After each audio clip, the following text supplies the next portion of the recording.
Welcome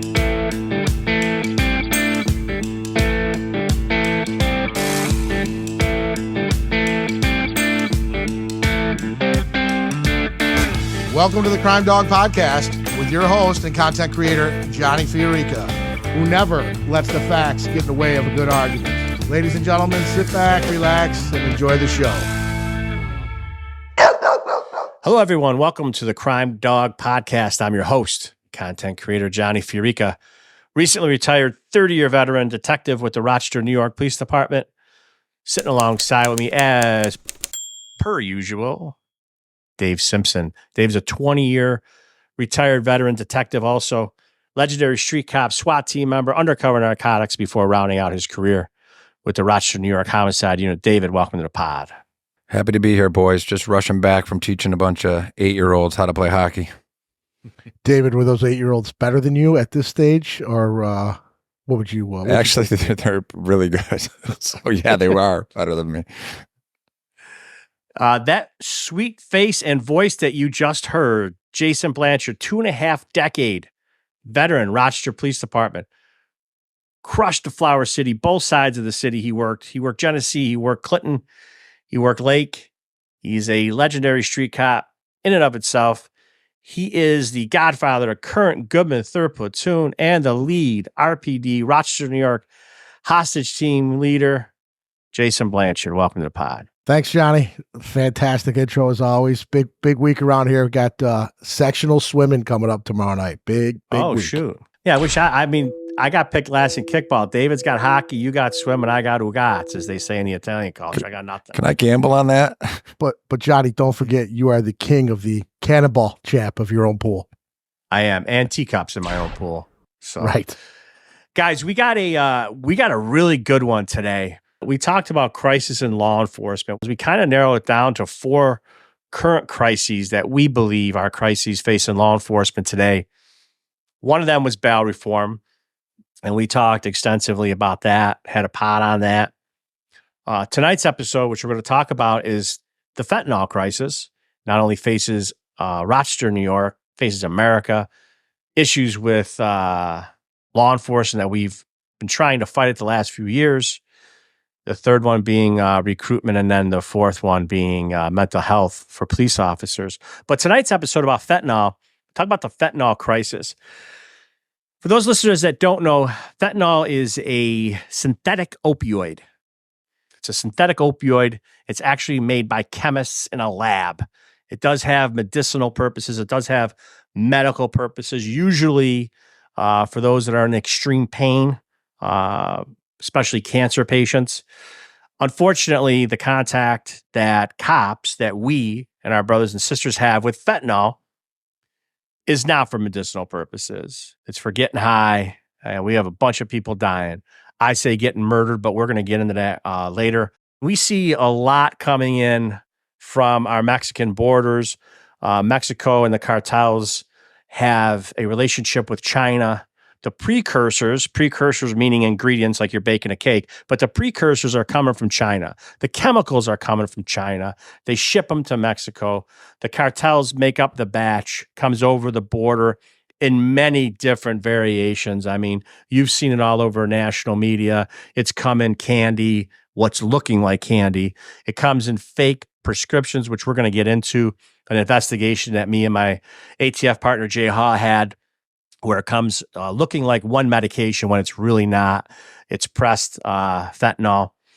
And we're talking about its use. The way it was explained to me with professional people like medical staff, medical personnel, when you have your dopamine receptors in your brain and you take heroin, when you see a heroin addict and they're high, they're either falling asleep or they're dozing off. It's because that's a natural drug, okay? It comes from nature. It's an opiate. It's not an opioid. And basically, those dopamine receptors are kind of tapping on the door, right? Heroin's tapping on those dopamine receptor doors. Fentanyl, the medical professionals say fentanyl doesn't tap. It just blows right through that door. And that's why we're getting a lot of people that are overdosing.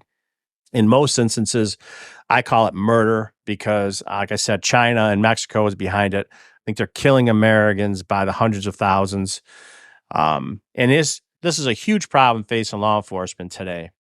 David, we got a huge problem. Back in the day, we used to have weed, we had coke, we had some heroin, but heroin is becoming very prevalent. Fentanyl, very prevalent. What are your thoughts on that? Well, as someone that retired in 2019, it is shocking. When I left, it was really starting to come out and really to hit. Maybe a little bit before that, but not to the extent it is now. And when I was doing narcotic work, like you just said, it was predominantly cocaine and heroin. And my niche was more just the cocaine. That's what I investigated. That's what most of my cases were based on. And from my perspective, the unbelievable thing is I've seen guys that could do copious amounts of cocaine before fentanyl hit. And it was really rare. I mean, I don't even know if I've ever seen it where someone used a bunch of cocaine or smoked all the crack in a crack house and actually OD'd on crack cocaine or coke. Now, they could have had a heart attack, they could have other things, but as far as an OD, that was predominantly the heroin aspect of someone using the opiates. But now we have this drug that's just not, it's in everything. You see it everywhere. People are recreationally using cocaine and they're dying because there's fentanyl in it. And you almost really have to go back to the Nancy Reagan statement of just say no, because if you try and do anything, it literally is like what they used to tell us when we were kids. If you try anything, it's very high risk you're going to die right now because this stuff is everywhere. So that's the shocking thing. That's the thing the general public needs to know and parents need to know is this thing is intertwined into every narcotic. And it is scary and it is murder. And it seems like always, the laws and the enhancements that should be made for something like fentanyl haven't caught up with the amount of deaths there are, and that's probably because when they made the enhancements for crack cocaine early on, there was some backlash to how it targeted minorities too much and affected them too much.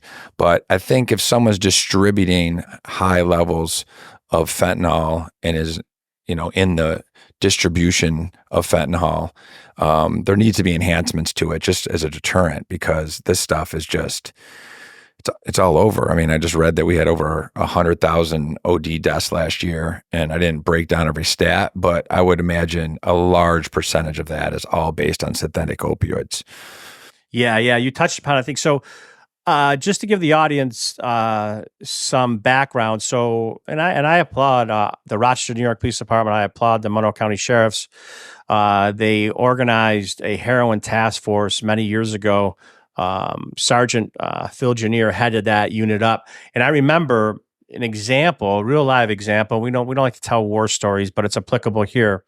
When I was in the drug unit prior to being sent to the ATF task force, we had an incident where there was 4 or 5 kids that OD'd.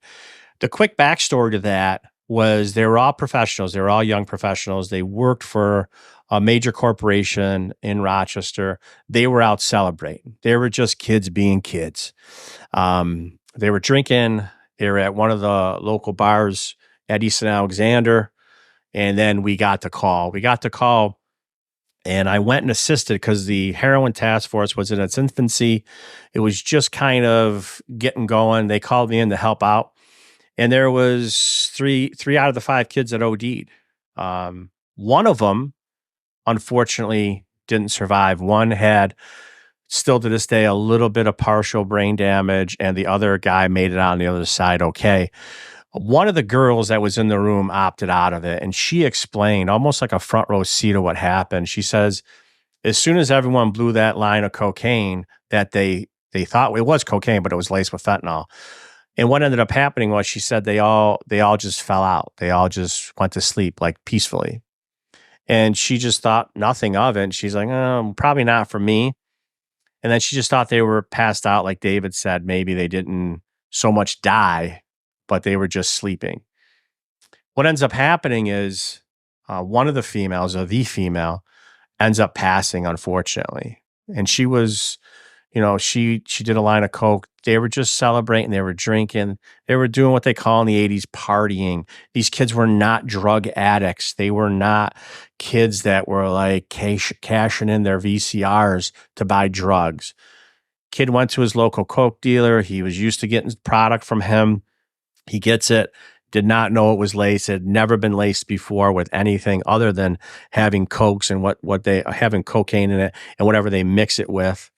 And then all of a sudden, he gets this batch, and one of his friends is dead. One has somewhat brain damage, and he makes it out the other side okay. But it's just crazy, Jay. These kids do not know what they're getting anymore. These kids are walking in to huge problems when they put anything in their mouth.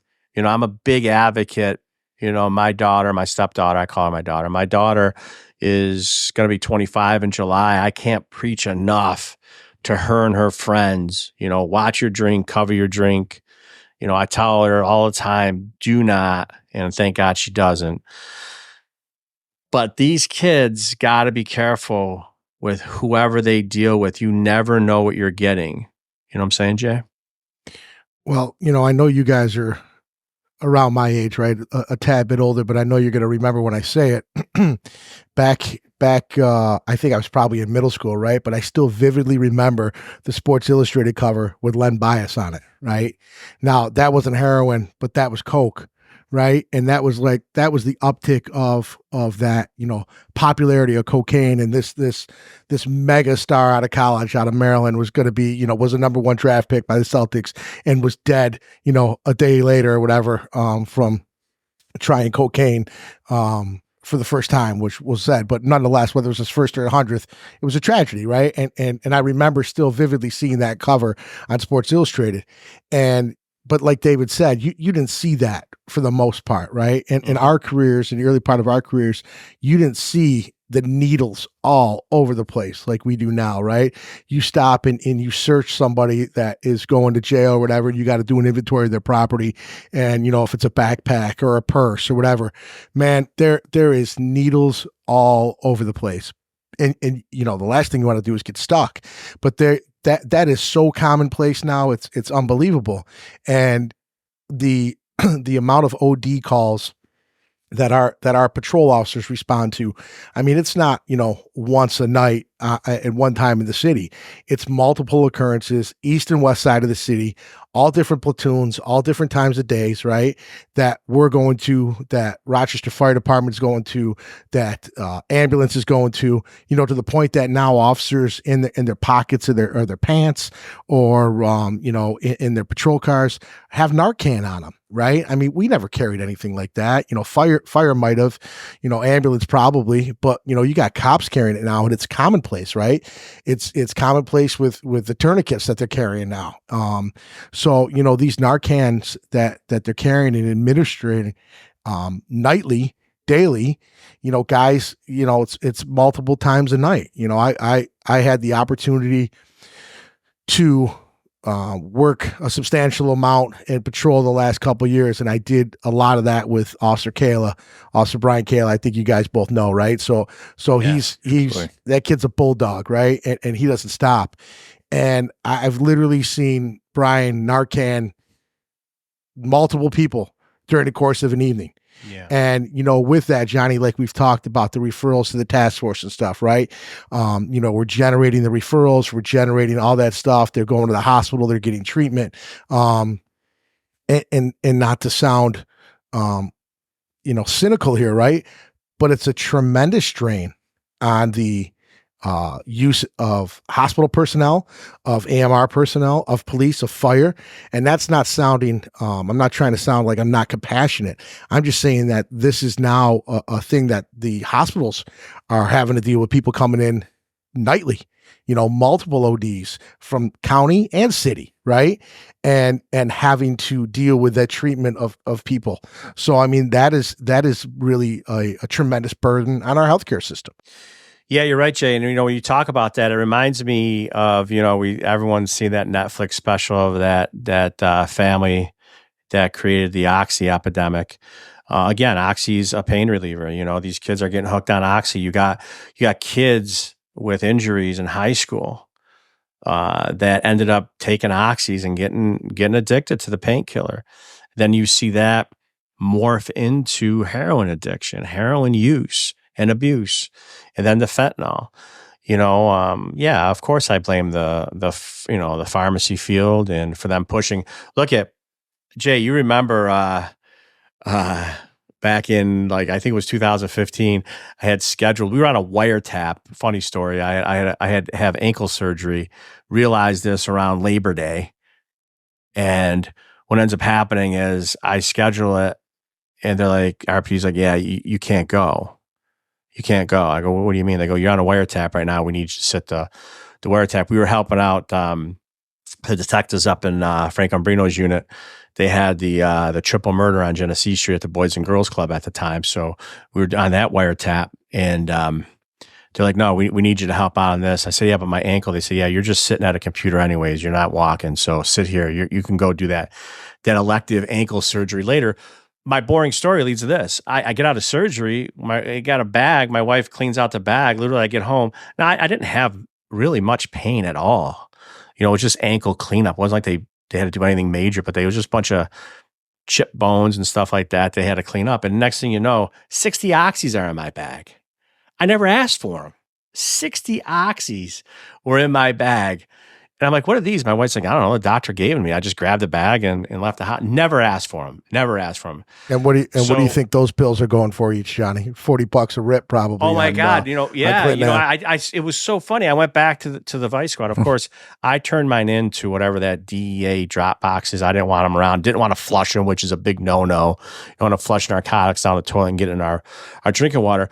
But I dropped them off somewhere. I forgot where I did, whatever, the DA drop box or whatever. I don't remember what I did with the pills, but I didn't flush them. I got rid of them. I didn't even want them in my house. But yeah, we did the math. I think at the time, whatever it was like $30 a pill, 60 pills. It was like whatever, like $1,800 if that's the correct mathematics. But yeah, the street value on it was unbelievable. And, you know, that's why we're calling it an epidemic, right, Jay? You touched on it. So you got me in surgery, come out of surgery. They give me 60 oxys, never even asked for them. Right? How many thousands, tens of thousands, hundreds of thousands of people, the doctors all over the country do that to, get people addicted to this BS. You know, you talk about the strain, Jay, you're 100% right. The strain, that's why we call it a crisis, the strain on the medical system. You know, the whole medical system now, you're right. You're seeing people go into the emergency rooms, you know, overdosing. And now this is what you get. So here's, speaking of medical and speaking of pharmacy, me and my partner, Jay Haw, ATF, great dude, great cop, great detective. We get preliminary information. A dude on the street, they were called fake perk 30s. They call them fake perk 30s. So basically, through our informants, they were getting a hold and showing us these pills. And they were Percocet pills. They were stamped like they were Percocet. But when we sent them to the lab, it was straight fentanyl. And the fake perk 30s, we started an investigation, and obviously it was the last year and a half of my career. So a coattail rider that I was with Jay Haw. Jay did a great job with this investigation, man. He did a hell of a job. Ended up taking them not only from Rochester out to the West Coast a bunch of times, ended up picking off one of the main guys, but they were selling and we were ripping in the mail kilos of pressed perk 30s. They were pressed pills because why do they press them and make them look like Percocet? They do it to avoid detection. They do it so when you pull over a guy in a car and the cop's like, oh shit, look at this, fake perk 30, or it's a perk 30, or it's a Percocet, whatever it is. The cop's like, oh, it's a pill, whatever, you know, never knowing. It's not the street cop's fault. It's not anybody in law enforcement. It's a way to go and fly under the radar and avoid detection. And now here we are. We have an epidemic where they have a crisis, and that crisis leaves us with a bunch of people getting murdered. Like I said, just before I left, they take down an investigation. That's why these kids are dying. That's why these people, I should say, are also dying. Adults are dying. They're popping shit in their mouth. They don't even know what it is anymore. I mean, they're getting sophisticated. They have pill presses making these things look like other pills that you would normally take for whatever, and it's straight fentanyl. And now you're dying. Now you're dying. Kids ain't waking up. Kids are popping these things in college thinking that they're going to be able to get them and stay awake for study time. And then next thing you know, they're dying. They're falling asleep. They're not waking up. And that's what I'm saying, Jay. They're getting murdered. Yeah. So, Johnny, not to get on my political soapbox, right? Because it doesn't really matter. But as you alluded to at the beginning of this conversation, this stuff is flying and floating and walking across the border, right? Our southern border, not our northern border. And, everything's coming across the border. Right. And that's correct. And it's until there's a concerted effort made, whatever that may be, right? There's people that are a lot smarter than me, not many, but there's people that are a lot smarter than me who are, I'm certain, have the ability to stop the flow or at least curtail the flow of this stuff, right? I mean, this is impacting nationwide, cities, rural, you name it, right? I mean, this isn't a problem unique to big cities, right? This is hitting us in the heartland. It's hitting us all throughout the country, and people are dying unnecessarily. It's an epidemic, right? It's like crack back when that started off, right? And nobody knew how to respond to that. We know how to respond to this, but for whatever reason, we're not being maybe as aggressive as we can be to stop the flow. Not when it gets to us and we're interdicting, man, that's really probably too late, right? I mean, it's got to be stopped at the source or at least curtailed. Yeah, I mean, I know the Rochester, New York Police Department. I know the Sheriff's Department, and I know task forces are throwing a lot of bodies and a lot of money at this, David.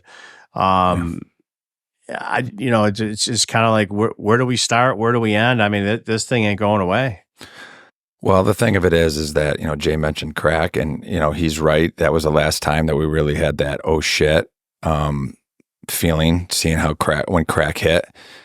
But fentanyl, man, makes crack look like lollipops. I mean, it's really, this is death. You're knocking on death's door playing with this stuff. And, there really is everything that can be done needs to be done, because it is the scourge of America right now. I mean, 100,000 deaths to overdose, and everyone knows that it's predominantly this product that's doing it, and it doesn't seem to be slowing down. And those that are using the drugs have more of a ferocious appetite for this. Everything needs to be thrown at this, whether it's the legislation of hitting the supply and end of it to really hammer those, I just saw that Virginia enacted laws that equate the sale and distribution of fentanyl under their terrorism laws. And it has a huge enhancement where you have a small amount, much like they did with the crack stuff on the federal level, but on the state level in Virginia, they're actually prosecuting cases of fentanyl distribution under like a terrorism umbrella in their state laws, and it gets them huge enhancements as trying to deter people from distributing this stuff. It's scary to lean on legislators, but some things are going to have to be done at the legislation level to make this, a real deterrent. I'm not going to get caught with this. Yeah, I don't disagree. I mean, it should be listed as a terrorist act. I'll tell you why, because we know where it's coming from. We know it's coming from China. The precursors are coming from China. The distribution's coming out of Mexico. Total terrorism. These are not overdoses I'm going to guess, because I don't have hard stats, but if I would say 90% of these, 85 to 90% of them, they're not overdoses. People are not overdosing. They're getting killed. One real quick, Johnny, and that the Chinese could also stop the influx of the precursor stuff that's going to Mexico and coming over here if they truly wanted to. Clearly, they observe and see what it's doing. They just are standing back applauding it. So, as you say, it directly is a form of terrorism. Yeah, and they're all making a shit ton of money. China's making a shit ton of money selling to the Mexicans. The Mexicans are making a shit ton of money taking those precursors from China, making it in Mexico and bringing it over the border. it's a system. It's a machine that's in place. Someone's got to break the machine. Someone's got to break the machine. Yeah.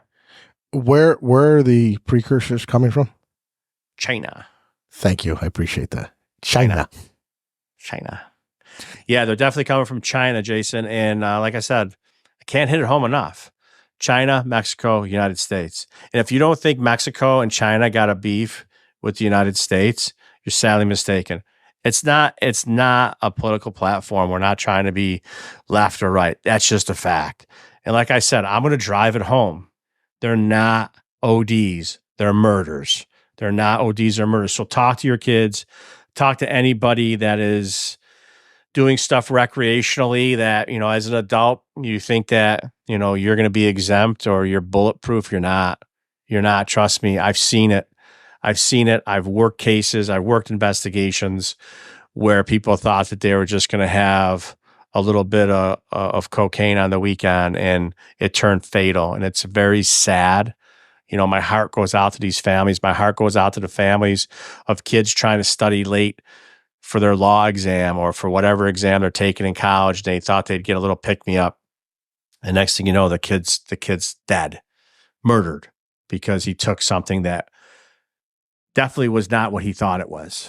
So, folks, we could talk on and on about this.